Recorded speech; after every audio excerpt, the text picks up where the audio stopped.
And with me here in Barking in Essex, Michael Heseltine, Deputy Prime Minister in the last Conservative government, Vince Cable, Liberal Democrat Secretary of State for Business, Yvette Cooper, recently appointed Shadow Home Secretary, Nigel Farage, leader of the UK Independence Party, and Victoria Barnsley, Chief Executive of Rupert Murdoch's publishing house HarperCollins, regularly listed among the most powerful women in Britain.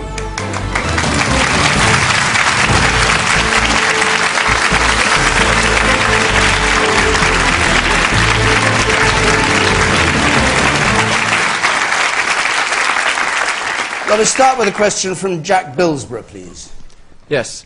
Is the recent proposal to allow sex offenders the right to remove their name from the sex offenders register yet another example of Parliament losing its powers over Europe? This is the decision which the Prime Minister himself said was appalling for him, made by the Supreme Court, allowing sex offenders the right to apply to have their name removed from the register after a number of years. Nigel Farage. The answer to that is yes, of course. But we mustn't just think that when we talk about votes for prisoners, when we talk about the sex offenders list, we must not think that we're just talking about the European Court of Human Rights. I know that Parliament wants you to believe it, and much of the media wants you to believe it. That has become one and the same as our membership of the European Union. Indeed, the Lisbon Treaty, the treaty that all three of these parties here promised us referendums on and then denied us, actually within it, Article 6 of it, is that the ECHR will be incorporated into the body of law of the European Union. So we're in a situation here where what Parliament did last week by saying no to votes for prisoners was in fact to demonstrate its own impotence. What has happened over the course of several decades now is that our political classes have literally given away our ability to govern our own country. They've given away our democracy. Michael Heseltine has been doing it for decades. The others here joined in rather later. And we now have a situation where foreign judges of dubious provenance can decide how we operate and how we live in this country. Now, I have a view on this. I think we shouldn't be part of this political union. I think we should trade with Europe, cooperate with Europe, and be good next-door neighbours. But frankly, it shouldn't matter what I think or what you think. What should happen here is these people should keep their promise, and let's give the British people a free and a fair referendum so that they can decide. Do we govern our own country through the ballot box, or do we allow foreign judges to run Britain? That's what it's about.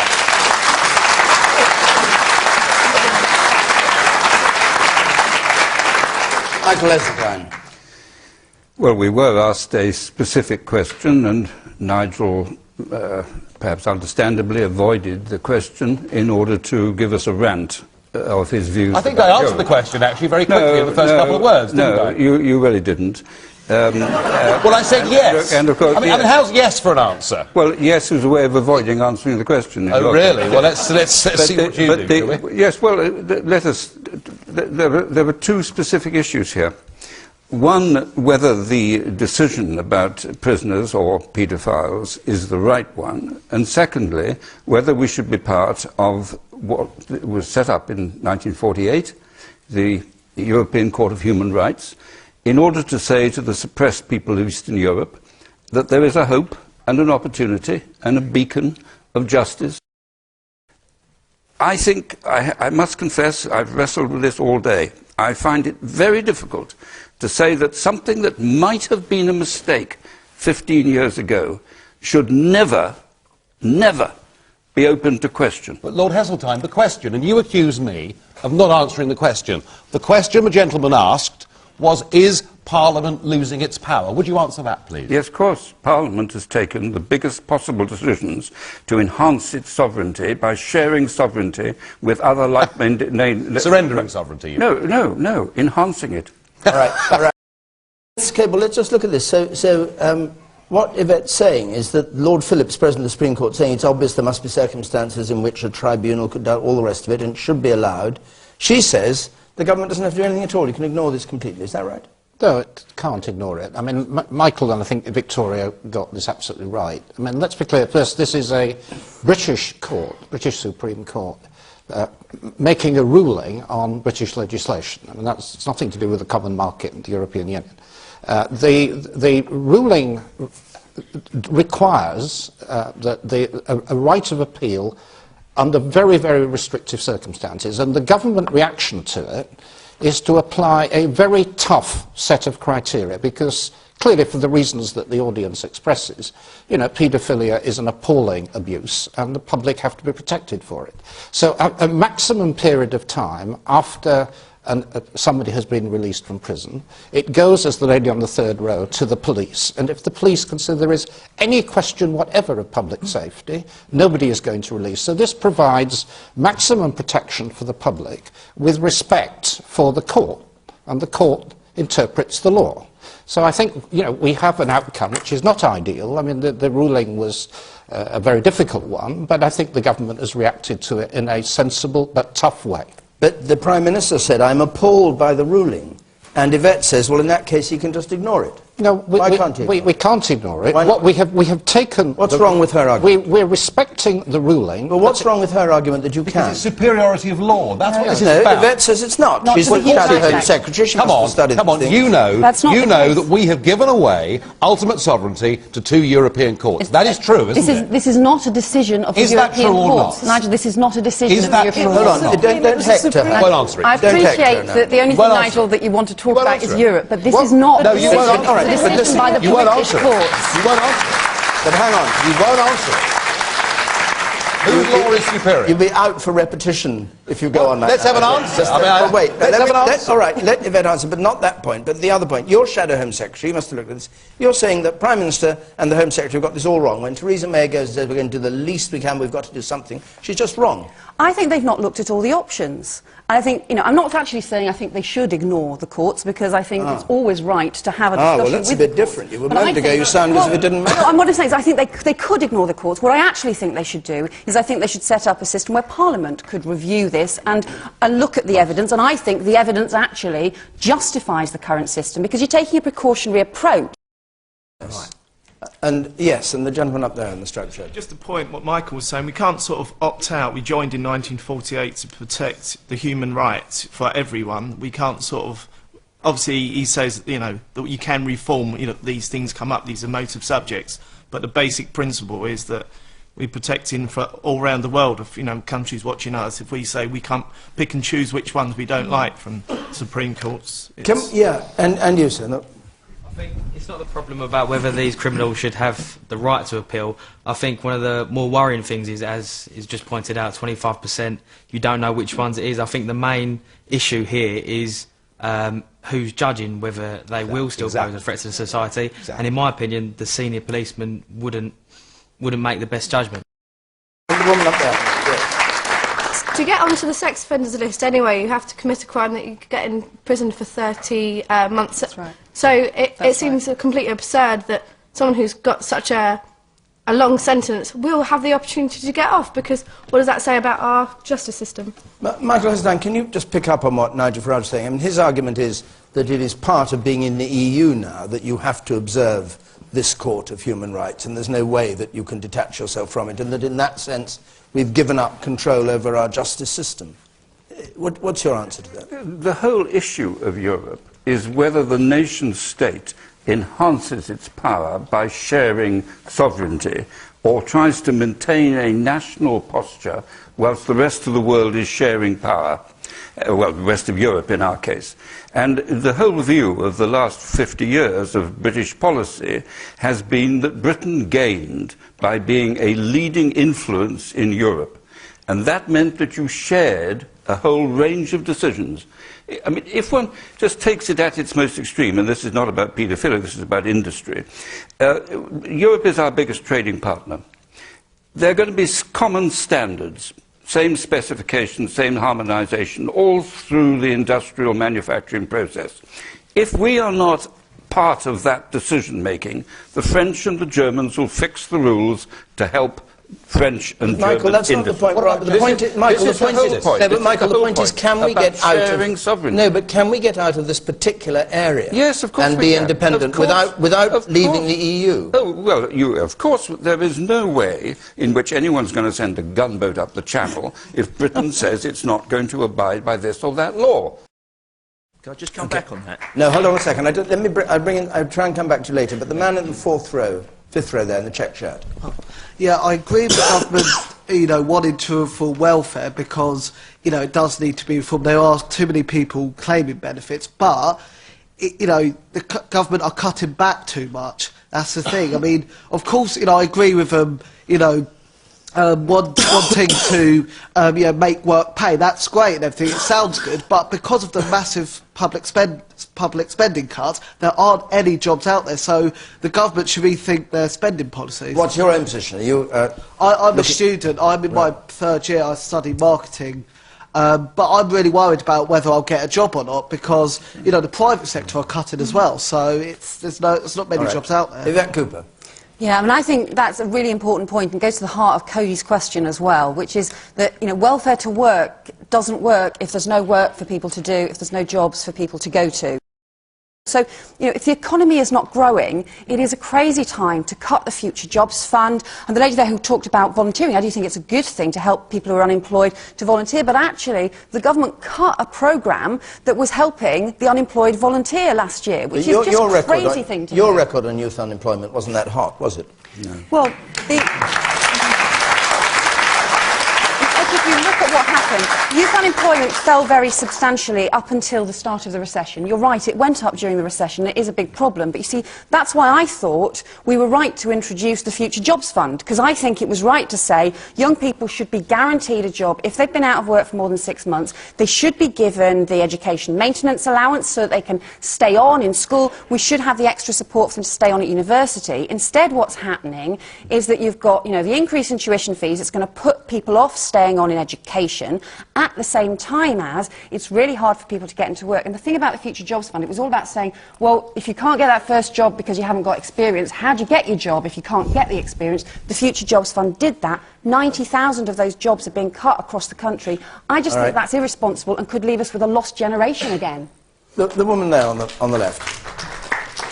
I think we need to return to the central issue of the economy, which Vince Cable talked about. I mean, the reality of the situation is that if the government looked at closing the tax loopholes that allow big businesses and wealthy individuals to hive off their money into bank accounts where they don't pay any UK tax, people like Philip Garina of the Arcadia Group, we would restore the economy overnight. We would have billions more money to spend. We wouldn't need to cut a single job or cut any services, and we would have plenty to engage in youth employment. Well, the questioner is absolutely right. But I think IDS is a very good man and one of the best parts of this government. He really is. He's a cabinet minister who has actually studied his brief and cares about it passionately. But you're right. None of it will work unless there are jobs to go to. So how do we create jobs? That's really the question. And nobody tonight so far has talked about small businesses. Because we can talk about big manufacturing companies, sir, and all the rest of it, but actually 3/4 of people who work in the private sector in Britain work for firms with 10 or less employees. They are the people, more than anybody, that have suffered massively, not just under Labour, but under the Tories before, under this welter of regulations, especially employment regulations, whereby, if you're a small employer, you're terrified of taking anybody on because you can finish up very quickly with a costly industrial tribunal. It is very scary running a small business. I know. I did it for 9 years when I had a real job before politics. So we need to reduce the regulatory burden on small businesses to make it easier for them to hire and fire, especially young people. And to do that, we need to tell the EU where to go because most of the regs come from there. Secondly, what we need to do is control the amount of foreign unskilled labour coming into Britain. We've had an open door since 2004 to the whole of Poland and Eastern Europe. Amazing, since 2004 there have been 1.3 million new jobs created for foreign-born people, and yet the number of UK-born people working has gone down by 1/3 of a million. And the last thing I would say... Foreign, therefore, meaning anybody outside Britain? Meaning anybody outside Britain. Of course, whether you come from Poland or Pakistan, it seems to me this is overseas, and that's how we should view it. And lastly, can I say one thing, and in fact I do agree with Vince's party on much of this. What we need to do is to incentivise people to get off benefit and get back to work. This terrible marginal tax trap, nobody earning minimum wage should pay tax. That would get people wanting to get off benefit and get back to work.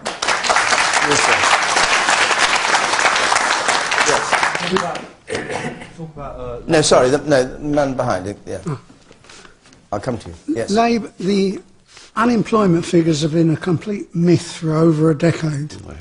The Labour Party's been using Enron-type accounting for, I can't even remember, probably about after the first 2 years. In what way is it Enron-type accounting? Well, for instance, up or down? Incapacity benefit. Yeah. Everybody, they were quite happy to people to go into incapacity because it took the it took people off the unemployment register. You, sir, because I was going to call you. Thought I'd called on you when I hadn't, but now I have. You talk about lack of education in the youth. What would be the cause for that? Would it be a bad curriculum, or would it be inadequacy of teaching? You have the floor. What's your view? Me, I'd blame teachers personally. You think? Do you think you were badly taught? Yes, I believe it's children teaching children. In some cases, some teachers would be 24. I'm 18. You know. And what do you think your job prospects are? So I believe that it's up to the youth to try and go out there and make something of it. Obviously, you can't use that as an excuse, but I do sometimes feel it can hold you back. And the next... and just before we do, what was the biggest U-turn, then, that Mrs. Thatcher did? Oh, I suppose on the Falklands. What, she wasn't going to go to the Falklands? No, she did a deal with Galtieri, and the right wing of the Tory party overturned it in 1982, was it, or 1? 1 and 2 are the shouts. But anyway... Yeah, well, whenever it was very early in the... But they did actually invade the Falklands, so it was slightly different. Not at all. I mean, that Mrs. Thatcher, through the voice of Nick Ridley, announced a deal with the Argentinians. And that was her policy. A group of right-wing Conservative MPs said, we won't put up with this. And Mrs. Thatcher gave in. Nigel Farage.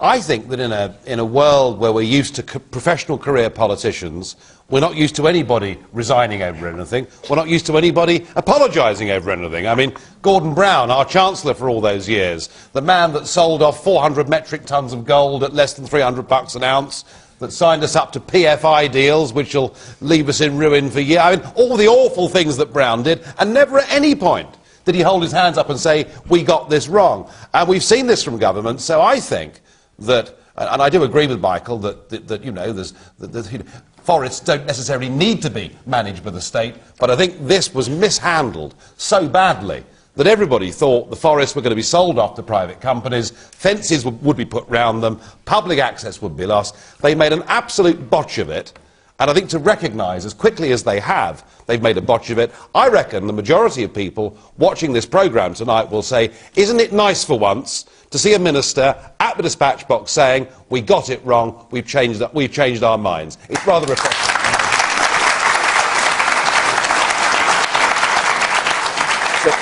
You don't think her head will roll at the next... I don't think so. No? I don't think so. All right. No, Vince is a go before that, I'd have thought. The woman in the white shirt there, yes. And I want to know why the government even contemplated trying to sell off our forests, not alone trying to go through with it, but why did they even sit down and think that it was a good idea? And your reaction to the change? It's great, but again, like the lady said, why aren't they doing more changes to do with students? Okay. Closures of our libraries, our citizen advice bureaus. And the woman up there in the spotted dress, but yes, then I'll come to you. Can I make a suggestion that maybe the government never intended for it to happen and that all along it was a bit of a red herring so that we'd sit here and believe that we'd got a listening government who'd listen to us and our views.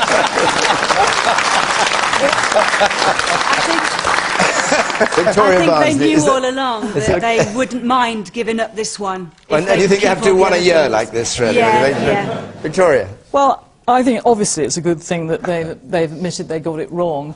I think we've heard Nigel's mention the word professional politician, and I think one of the problems we've got here is these guys haven't run anything. And I think, you know, anybody who understands change and knows that only about 20% of change actually works, always knows it's not necessarily that the idea is right, but that there's planning, that there's consultation, that there's communication. We haven't seen that here. I mean, I was horrified to hear that they hadn't even talked to Dame Fiona Reynolds, who is the Director General of the National Trust. She said last Sunday, no one even emailed her, picked up the phone. They didn't consult. They're now trying to say it was a consultation process. It wasn't a consultation process. And I think they got themselves into very hot water unnecessarily. We've got time to take one more question. Now, we had a lot of questions on this issue, and it's from Corinne Lowe, please. Yeah, Britain has promised nearly £1 billion of aid over 3 years to India. Can we afford this in the current climate of cutbacks? There have been a lot of questions about whether we should go on funding aid to India. Nigel Farage. Well, we're giving £50 million a day to the European Union, and on top of that, we now have and that budget is due to go up by 60% in the next 2 years. And at the same time... Do you answer every question in terms of Europe? Even a question that's asked about India? It's interesting, David, but this, of course, is the great truth of our life that everyone's tried to deny for years, is just how important this issue is, yeah, but and the fact that most of our laws come from here. Yeah, but it wasn't the question. Well, can you answer Corinne's question? Well, I've answered... I'm the only panellist that's answered each of the questions directly before. I will come to your question. It is completely mad that here we are, with aircraft carriers, with no aeroplanes, where this week we've announced that 100 pilots who we'd spent an average of £3 million each on, who'd almost completed their training, suddenly being told it's all ended, and yet we're going to give £300 million a year to a country that has aircraft carriers, with up-to-date jets, with trained pilots, with nuclear weapons, and with a government that admits it doesn't need the aid. We are pouring too much money away. Victoria Barnsley. Well, as a percentage of GDP, you can probably tell me, Vince, how much do we actually spend on overseas aid? I mean, it is a... Well, it's rising to something like less than 1%. Exactly, it's very small. I agree, I think there's an issue. We have to review all the time where that is best spent. I mean, there are, you know, at the moment, for instance, after the incredible floods that there have been everywhere, there are probably other places we should also be spending. But, you know, it's a very small amount of money. It needs to be constantly reviewed, but I would hate to see it cut back. But India is the question, Vince Cable. Should it go to India, which, as Nigel Farage says, yes, I would is a hugely growing economy, 8% a year? The easiest thing for the government to have done in its aid budget would be, in the face of all the cuts, to have said, charity begins at home, let's stop giving money to foreigners. We'd probably got a big round of applause from a lot of people. But we stuck to our guns and argued that actually the aid programme that we have, which is quite modest but valuable and is targeted on some of the poorest people in the world, is something we want to keep. But when you say the poorest people, India is, yes, India is also... But they don't want the money, then? No. The government doesn't want the money. Well, because the money that we do channel through our aid programme does not go to the central government of India. It goes into specific projects in some of the poorest parts of the world. India is a vast country, I know it very well. And there are parts of India that are highly developed.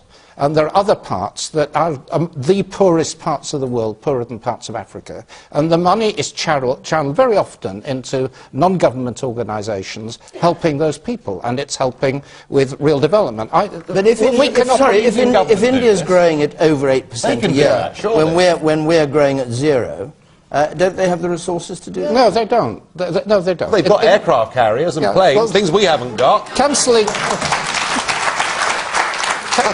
Cancelling aircraft carriers in India would not deal with the poverty of about 500 million people who live at the absolute bottom level of subsistence. Okay. The woman in red there, yes. They're also spending millions on a space programme. Yes. So yes.